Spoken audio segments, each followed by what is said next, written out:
Hi అండి, welcome back to my channel Telugu పిల్ల. నా వీడియోస్ అన్నిటిని లైక్ చేయండి, అలానే షేర్ చేయండి అండ్ సబ్స్క్రైబ్ చేసుకోండి నా ఛానల్ని. ఇక్కడ ఏంటంటే వడల పులుసు చేస్తున్నామండి మేము. నాకు తెలిసి ఈ కర్రీ చాలామందికి తెలియదు అనుకుంటా, కానీ చాలా బాగుంటుందండి. తెలియని వాళ్ళు ఎవరన్నా ఉంటే వీడియో ఫాలో అయిపోండి. చాలా సింపుల్ అండి, ఏం లేదు.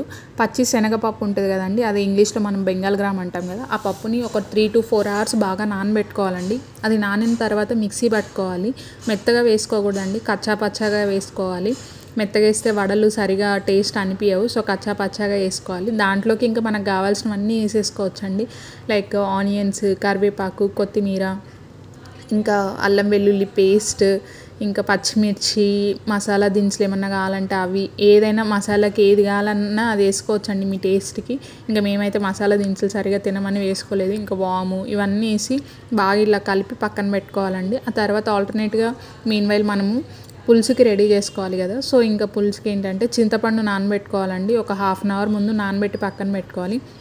ఇంకా సేమ్ అన్ని పులుసులు మనం ఎలా చేస్తామో అలానే అండి. ఆయిల్ వేసి ఇంకా తిరగబాత గింజలన్నీ వేసి ఇంకా దాంట్లోనే టమోటా, ఎర్రగడ్డ, ఇంకా కరివేపాకు, కొన్ని తెల్లగడ్డలు అన్నీ వేసి ఇట్లా బాగా వేపాలి. వేపిన తర్వాత ఇంకా దాంట్లోని చింతపండు పులుసు మనం ఇంతకుముందు చేసి పెట్టుకున్నాం కదా, దాన్ని వేసి దాంతోపాటు కొంచెం వాటర్ వేసేసి ఇంకా దాంట్లోకి మనం కావాల్సినవన్నీ అండి, మనకు సరిపడా టేస్ట్కి సరిపడా ఉప్పు, కారం, పసుపు, ధనియా పౌడరు, ఇంకా ఏమన్నా మసాలాలు మీరు వేసుకోవాలనుకుంటే వేసుకొని కొంచెం బాగా తెల్లనిచ్చేంత వరకు ఉడకనియాలండి.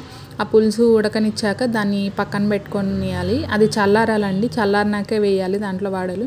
ఇంకా అది చల్లారే లోపల మనం ఇక్కడ వడలు వేసేసుకుంటామండి. ఆయిల్ పెట్టేసుకొని ఇంకా మనం ముందుగానే మిక్సీ పట్టుకున్న వడలది ఉంది కదా పిండి, ఆ పిండితో ఇంకా మనం వడలు వేసేసుకోవడమే అండి.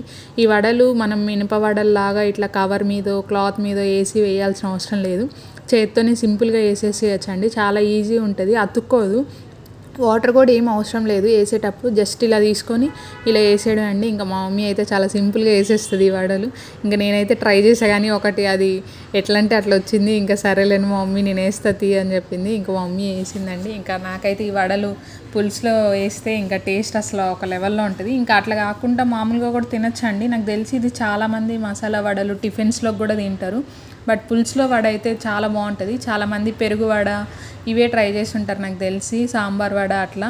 కానీ పులుసు వడ ఎవరైనా ట్రై చేయని వాళ్ళు ఉంటే కంపల్సరీ ట్రై చేయండి. తెలియని వాళ్ళు ఉంటే కూడా ట్రై చేయండి. ఎందుకంటే మనం పెరుగు వడలు, సాంబార్ వడలు ఏంటంటే మినపప్పు, ఉద్దుపప్పుతో వేసుకుంటాం కదా, ఇది ఏంటంటే శనగపప్పుతో వేస్తాం కాబట్టి టేస్ట్ డిఫరెంట్ ఉంటుంది. అదిగాక మనకు పులుసులో ఈ వడ నానుద్ది కదా, అది ఇంకా టేస్ట్ బాగుంటుంది. ఇంకా వడలు అయితే రెడీ అండి. ఇంకా మేమైతే ఇంకా ఆడ తీయడమే ఆలస్యము, ఇంకా పులుసులో వేయకముందే తినేయడం స్టార్ట్ చేస్తాము. ఇంకా అఫ్కోర్స్ ఇంకా వడలు చూడగానే ఇంకెవరికి ఆగద్దండి, ఇంకా మేమైతే తినడం స్టార్ట్ చేసాము. ఇంకా మా మమ్మీ అయితే ఇంకా వడల్లోకి పులుసులోకి వడలు పెట్టాలి కదా అని చెప్పి వడలన్నీ ఎత్తి పులుసులో వేస్తుందండి. ఇంకా అవన్నీ కొంచెం ఒక 1 hour అట్లా వేసి పక్కన పెట్టేస్తే బాగా నానుతాయండి వడలు. టేస్ట్ అయితే అదిరిపోతుంది. ఇంకా నాకైతే చాలా ఫేవరెట్ కర్రీ అండి ఇది. ఇంకా హాస్టల్ నుంచి వెళ్తే ఇలాంటి స్పెషల్స్ లేనిదే మనం ఉండం కదా. ఇంకా ఇంకా మా మమ్మీ కూడా ఇంకా మేము వచ్చేంత వరకు హాస్టల్లో నుంచి వస్తాం కదా, ఇది చేయాలి అది చేయాలని రెడీగా షెడ్యూల్ పెట్టుకో ఉంటుంది, ఏ రోజు ఏం చేయాలా అని.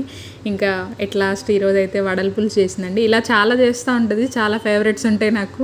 ఇంక నేనైతే నాన్ వెజిటేరియన్ని అంత ఇష్టపడం, కానీ వెజ్ అయితే నాకు అన్ని ఐటమ్స్ చాలా ఇష్టం అండి. నాన్ వెజ్ తింటా అంటే తింటాను, బట్ వెజ్ అయితే నా ఫేవరెట్స్ అన్నీ. ఇంకా కర్రీస్ అయితే ఇంకా నాకు మా మమ్మీ చేస్తే చాలా ఇష్టము. ఎంతైనా అమ్మ చేతి అంటే అమ్మ చేతి వంట కదా, ఇంకా హాస్టల్ అంటే హాస్టలే కదా, ఇంకా అంతే అండి. Thanks for watching and please subscribe to my channel. Bye bye, thank you, thanks for watching.